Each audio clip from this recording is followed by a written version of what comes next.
Assalamualaikum warahmatullahi wabarakatuh. Selamat siang semuanya. Perkenalkan, kami dari kelompok 1E dengan anggota saya sendiri Akmal Halid, Arapindra Dias, Muhammad Maki, Yersan, Muhammad Rian, dan Andis. Kami hadir untuk mempresentasikan project definition atau sebuah fondasi dan kontak kerja kami dalam proyek pembangunan sistem informasi pencatatan pembayaran SPP kelompok bermain Budori berbasis web. Nah, tanpa berapa lama kita akan mulai dari awal. Nah, di sini ada landasan hukum proyek yaitu surat tugas. Kami memulai dengan fondasi paling penting dalam setiap proyek yaitu autentasi dan legalitasnya. Di sini ada Ibu Dian Sumiarti SPDI selaku Kepala Sekolah KB Budori. Di sini beliau memiliki wewenang untuk menyetujui anggaran, menetapkan tujuan, dan memberikan legitimasi. Nah, menugaskan kepada pemilik proyek yaitu Bapak Teguh, beliau adalah representasi pemilik proyek bertanggung jawab memastikan hasil proyek memenuhi kebutuhan bisnis dan memberikan keuntungan yang diharapkan. Nah, di sini ada manajer proyek yaitu Akmal Halid, ditunjuk untuk memimpin pelaksanaan harian proyek, mengelola tim, sumber daya, dan memastikan pekerja selesai sesuai jadwal dan anggaran.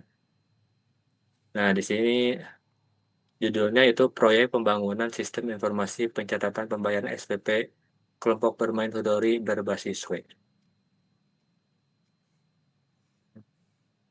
Di sini ada dokumen kontrol. Dokumen ini disusun oleh Akmal Halid pada tanggal 4 November. Dan kolom referensi ini menunjukkan bahwa dokumen ini merujuk dan berlandaskan pada surat penugasan dari kepala sekolah tadi. Nah, ada info global. Nama proyek ini memiliki nama resmi Pembangunan Sistem Informasi Pencatatan Pembayaran SPP KB Hudori berbasis web. Nama ini secara deskripsi menjelaskan apa yang dibangun oleh kelompok kami. Di sini ada pemilik proyek yaitu Pak Teku dan manajer proyek Akmal Halid, dan deskripsi singkat tentang proyek ini yaitu proyek ini intinya yaitu membangun sistem informasi berbasis web untuk pencatatan proses pembayaran SPP.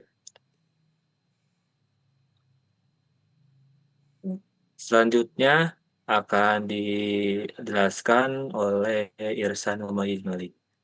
Silakan. Ya, saya akan menjelaskan permasalahannya yang ada eh, di sini. Kami mengidentifikasi 3 permasalahan utama di KB Hudori terkait proses pembayaran SPP yang semuanya berakar pada sistem manual. 1. Isu efisiensi dan akurasi pencatatan. 1. Masalah proses pembayaran SPP yang dilakukan secara manual kurang efisien dalam rawan kesalahan dalam pencatatan. Yang poin kedua, pencatatan manual biasanya menggunakan buku atau spreadsheet yang sederhana, sangat memakan waktu. Resiko kesalahan input data menjadi tinggi, apalagi staf administrasi sedang terburu-buru atau volume transaksi yang tinggi. Kesalahan input ini berujung pada selisih cash dan data yang sangat merugikan pihak sekolah maupun orang tua siswa. 2. Isu monitoring dan pengambilan keputusan dalam kurung cash flow. Poin pertama, masalah pelaporan keuangan terkait pembayaran SPP membutuhkan waktu yang lama dan mempersulit pihak manajemen atau bendahara dalam memonitoring tunggakan dan cash flow. Poin kedua, penjelasan dalam. Untuk menciptakan laporan harian, bendahara harus merekap semua catatan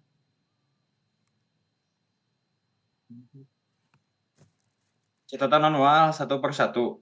Proses ini lambat dan sering tertunda. Akibatnya manajemen kesulitan memonitoring siapa saja yang menunggak dan bagaimana arus kas dalam kurung cash flow keuangan SPP hari itu. Tanpa data riset real time atau near real time, pengambilan keputusan strategis oleh manajemen seperti menjadi terhambat. 3. Kebutuhan solusi. Kesimpulan masalah, oleh karena itu dibutuhkan sistem otomatisasi berbasis web untuk memudahkan proyek pencatatan pembayaran SPP oleh admin atau bendahara, serta meningkatkan kekuatan dan efisiensi pelaporan. B. Prediksi produk service. Untuk mengatasi 3 masalah tersebut, produk yang kami hasilkan adalah sistem informasi pembayaran SPP KB Hudori berbasis web dengan 5 fitur inti. Nomor 1, pencatatan transaksi yang akurat. Sistem ini berfungsi mencatat transaksi pembayaran SPP yang dilakukan oleh admin atau bendahara. 2, mencetak bukti pembayaran SPP yang setelah transaksi dicatat, sistem mampu mencetak bukti pembayaran SPP segera setelah transaksi dicatat. Ini meningkatkan profesionalisme dan membiarkan transparansi bukti sah kepada orang tua siswa. 3. Sistem akan mengelola data peserta didik, kelas, dan iuran SPP. Fitur ini penting sebagai landasan operasional sistem, memastikan data siswa dan tarif SPP selalu valid dan terpusat. 4. Sistem mengelola riwayat pembayaran SPP per peserta didik. Ini adalah kunci untuk monitoring tunggakan dan menyediakan riwayat keuangan yang detail jika diperlukan oleh orang tua ataupun manajemen. 5. Pelaporan cepat. Fitur terpenting bagi manajemen adalah kemampuan mencetak pelaporan pembayaran SPP, mau harian, bulanan, ataupun tahunan, untuk memerlukan bendahara dan manajemen. Laporan yang cepat dan akurat ini mengatasi masalah pelaporan yang lambat, memungkinkan manajemen untuk memonitoring cash flow secara efektif dan segera mengambil tindakan terhadap tunggakan. Yang selanjutnya akan dibacakan oleh teman saya, Andis.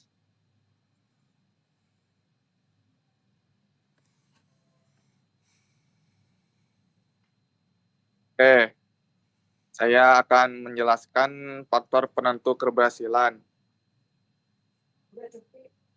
Bagian ini mengidentifikasi elemen-elemen yang jika dipenuhi akan meningkatkan peluang proyek mencapai tujuannya sekaligus mengidentifikasi potensi penghambat proyek. 1. Komitmen dan dukungan penuh. Dukungan bukan hanya soal kata-kata, tapi alokasi sumber daya, komitmen dari manajemen puncak, kepala sekolah, dan tim proyek adalah syarat mutlak. Jika manajemen tidak proaktif, proyek rentetan tertunda atau kehilangan fokus strategis. 2. Ketersediaan SDM yang kompeten. Kami harus memastikan bahwa 6 anggota tim dan manajer proyek memiliki kompetensi dan keahlian teknis yang sesuai, terutama di bidang pengembangan web, PHP, database, framework, ketersediaan SDM yang berkualitas menghindari red work, pengerjaan ulang, dan keterlambatan. 3. Kerjasama yang baik. Proyek ini melibatkan tim pengembang dan tim klien, bendahara, atau admin sekolah. Kerjasama yang baik dan komunikasi yang efektif adalah kunci, terutama saat fase analisis kebutuhan dan testing. 4. Konstitutivitas pelaksanaan tanpa interupsi. Menjaga proyek tetap berjalan tanpa gangguan signifikan, interupsi, seperti perubahan prioritas, mendadak dari sekolah atau masalah internal tim dapat menyebabkan skop creep dan perpanjang jadwal. 5. Disiplin pelaksanaan sesuai rencana. Disiplin adalah jembatan antara rencana dan realisasi. Ini mencakup kepatuhan terhadap jadwal, anggaran, dan standar kualitas yang telah ditetapkan dalam dokumen perencanaan. 6. Dokumentasi proyek yang baik. Dokumentasi bukan hanya laporan akhir. Ini meliputi dokumen teknis, panduan pengguna, dan dokumen kontrol.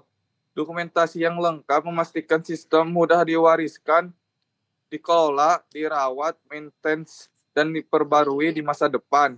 7. Fasilitas pendukung yang memadai. Ini mencakup lingkungan kerja, koneksi internet yang stabil, dan akses memadai ke infrastruktur, server, dan klien yang akan digunakan di KB Hoduri.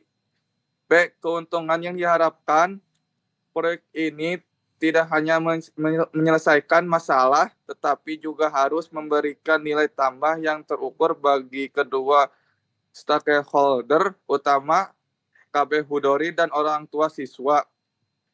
Dari sisi KB Hudori, kum buka institusi, kum tutup. 1. Sistem memungkinkan manajemen melihat laporan keuangan harian, mingguan, atau bulanan secara otomatis dan real time jauh lebih cepat daripada proses manual. 2. Pengawasan kepatuhan pembayaran. Sistem akan menyediakan data tunggakan secara instan. Ini sangat membantu manajemen dalam melakukan pengawasan proaktif dan mengambil tindakan follow up yang mencepat kepada orang tua yang memiliki tunggakan. 3. Peningkatan efisien kerja. Staf administrasi atau bendahara tidak perlu lagi menghabiskan waktu berjam-jam untuk merekap data manual. Transaksi yang terekam otomatis membuat mereka bisa fokus pada tugas yang lebih strategis. 4. Akuntabilitas dan pertanggungjawaban yang terjamin karena semua transaksi tercatat secara digital dengan tim staf. Tingkat akuntabilitas meningkatkan drastis. Ini mengurangi risiko kecurangan dan memudah audit.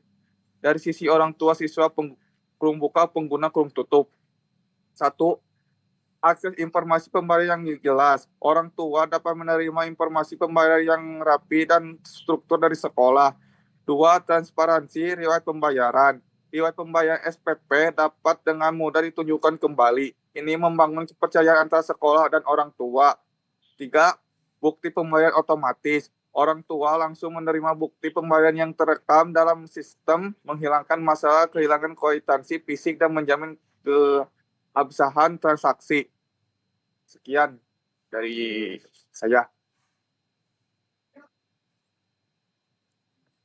Baik, selanjutnya setelah kita mengetahui mengapa proyek ini penting dan apa keuntungan yang didapatkan, kini saya akan membawa kalian ke area teknis bagaimana sistem ini akan dibangun dan apa hasil akhir yang mutlak harus dicapai. Sini ada teknologi yang digunakan.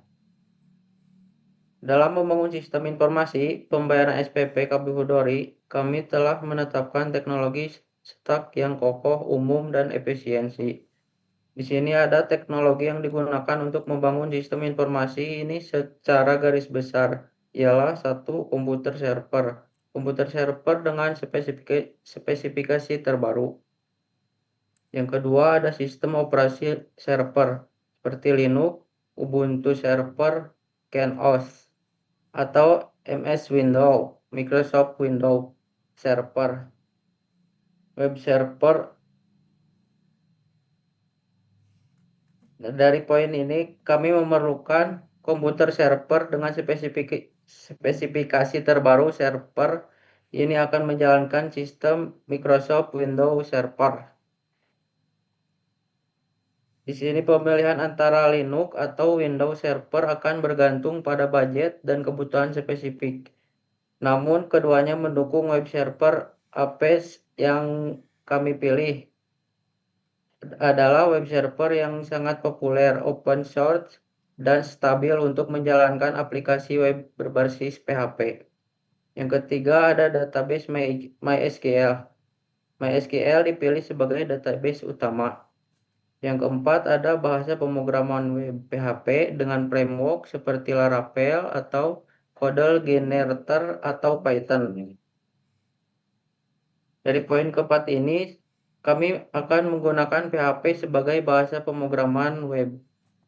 Yang lebih penting merupakan pengguna framework seperti Laravel atau Code Generator. Jika menggunakan PHP, framework modern sangat penting karena 1. Mempercepat proses pengembangan development.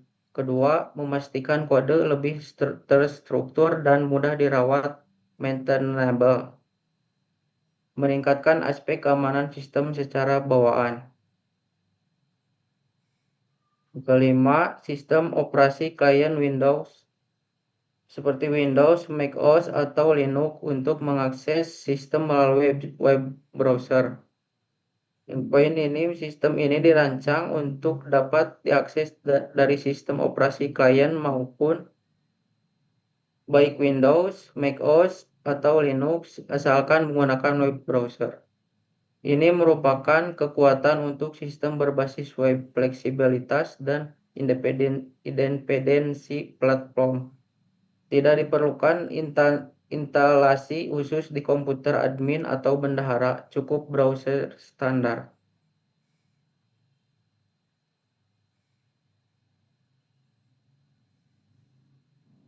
Jadi ada tujuan proyek. Tujuan proyek ini sangat jelas, membangun sistem informasi berbasis web untuk menyelesaikan permasalahan pembayaran SPP dan pengelolaan data pembayaran peserta didik. Pada akhirnya, sistem ini harus memberikan kemudahan serta keuntungan bagi KBU dan orang tua siswa. Hasil yang diinginkan, sistem informasi pembayaran SPP ini yang sangat didapat. Satu, ada mengelola dapat peserta didik, kelas, dan iuran SPP. Seperti sistem harus mampu mengelola data peserta didik, kelas, dan iuran SPP. Ini merupakan fondasi agar transaksi SPP bisa berjalan dengan benar karena data siswa dan tarif iuran harus valid. Yang kedua, mencetak bukti pembayaran SPP. Seperti sistem ini wajib dapat mencetak bukti pembayaran SPP. Ini merupakan fitur penting untuk akuntabilitas dan transparansi kepada orang tua. Yang ketiga, mencatat pembayaran SPP secara digital melalui sistem web oleh admin atau bendahara. Ini dari fungsionalitas, yaitu mencatat pembayaran SPP secara digital melalui sistem web oleh admin atau bendahara, menggantikan proses manual yang rawan kesalahan. Yang keempat, mencetak laporan pembayaran SPP seperti harian, bulanan, tahunan yang digunakan sebagai laporan ke bagian manajemen dan bendahara. Dan yang terpenting, sistem harus dapat mencetak laporan pembayaran SPP. Selanjutnya akan dibacakan oleh Rian. Setelah mengetahui hasil yang diinginkan dan teknologi yang akan digunakan, kini saya akan mempresentasikan hal krusial bagi manajerial, jadwal, dan anggaran proyek. Jadwal proyek. Proyek pembangunan sistem informasi pembayaran SPP KBU Dori ditetapkan memiliki total durasi 115 hari. Durasi ini tidak hanya menyangkut pembangunan sistem atau coding, tetapi juga 1. Pekerjaan pembangunan dan pendukung. Ini adalah fase utama meliputi analisis, desain, pemrograman, hingga instalasi. 2. Perawatan atau maintenance. Kami menganggarkan waktu untuk perawatan selama kurun waktu tertentu, memastikan sistem berjalan stabil setelah diluncurkan. Ini merupakan komitmen kualitas pasca implementasi. 3. Pertemuan atau meeting.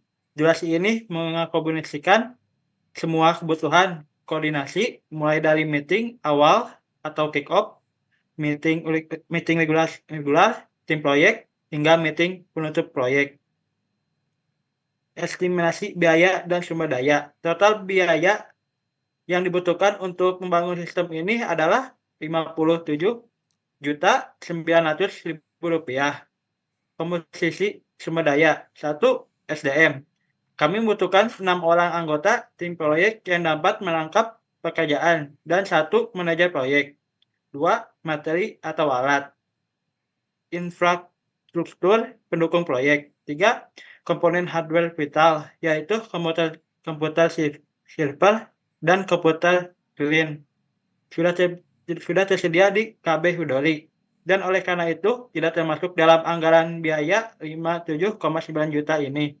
Anggaran ini murni dialokasikan untuk operasional tim, software non-hardware, dan biaya overhead lainnya. G. Perencanaan aktif secara global. Berikut ini adalah rincian 10 utama proyek beserta durasi, hari, dan estimasi biaya.